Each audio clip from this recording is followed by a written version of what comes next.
It was interesting watching the campaign and watching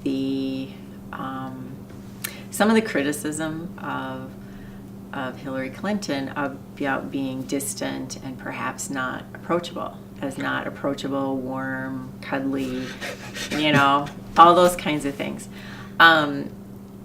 which I totally get. I totally understand. She's a little bit older than me.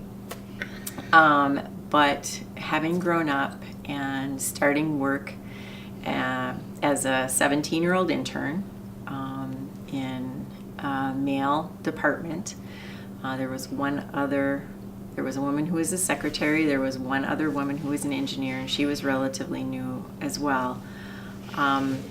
You learn very quickly not to share a lot of yourself.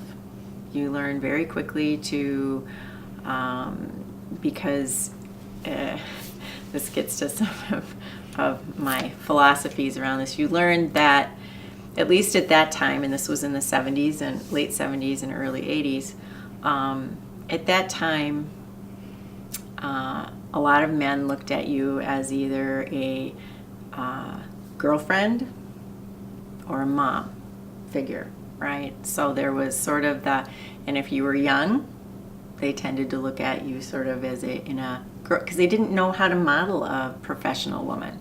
So if you were older or more dowdy, they would kind of treat you like you were more momish. And if you weren't, you got kind of the girlfriend category idea.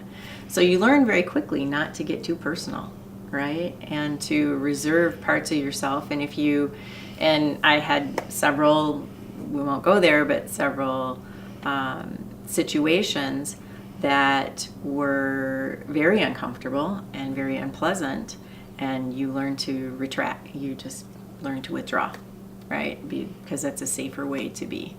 And so watching people's criticism of Hillary Clinton like that, I'm like, I absolutely understand where that came from.